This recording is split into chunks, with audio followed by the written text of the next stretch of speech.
Right? So to summarize, we spoke about here. If you transfer it, if it has the size that you would mix into to clay that you would need with a revius of water. Then if you have ready-made clay, the amount that you'd put by the opening of this crucible in order to minimize the size of the opening, they should be able to put that blower inside. Lime they would put on their girdles. So the smallest, they wouldn't do it at once. So the smallest limb, you would put it on as a pinky. So if it's enough for a pinky, that's good enough. Why would they do it? To take off their hair. How would they do it? Limb by limb. When one guy wanted a copy, when Bivoy did it to his daughter limb by limb, she got a very high dowry. The guy wanted to copy him and did it all at once, the daughter died. Fine? Now, the poor people would use lime, richer people would use a special type of flour mixed with water, and the princesses would use shemen hamor, which is either some sort of good smelling oil, or it's olive oil, which from olives are not yet a third of being ripe, right? Okay?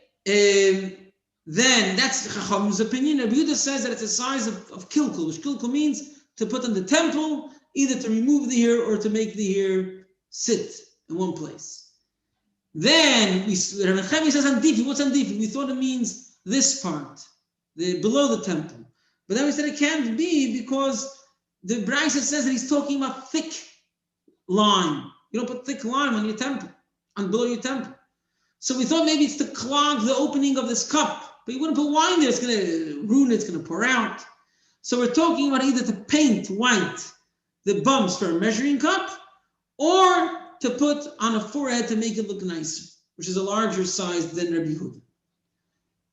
Now, this whole story of this Bar Glila, which taught Meiser Merkava, and he was bitten by a wasp on his forehead, and he mentioned Rabbi Nechemia, and therefore we see that Rabbi Nechemia, when he said Andifi, he meant the forehead.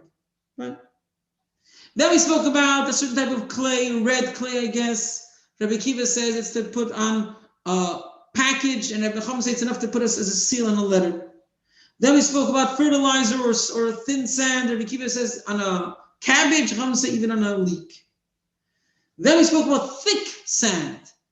So the Mishnah says enough to mix into a kaf, which the Gemara says it's shoil, the special tool that the people that they plaster the wall that they use.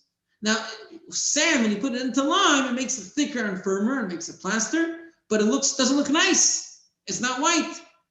So there's a machlokes and a brisa whether you're not allowed to plaster your wall, your whole wall, not plaster, put lime on your wall because it looks too nice. But Tanakama says if you mix it with straw or sand, it's fine. So we don't know, sand is very good. So you can't mix it with sand, it has to be straw. So our Mishnah obviously says that sand is good for lime, so it must hold like Rabbi Yehuda. So you want to know. He could hold like Rabbanim. It's good because it'll make it kosher, you're allowed to use it.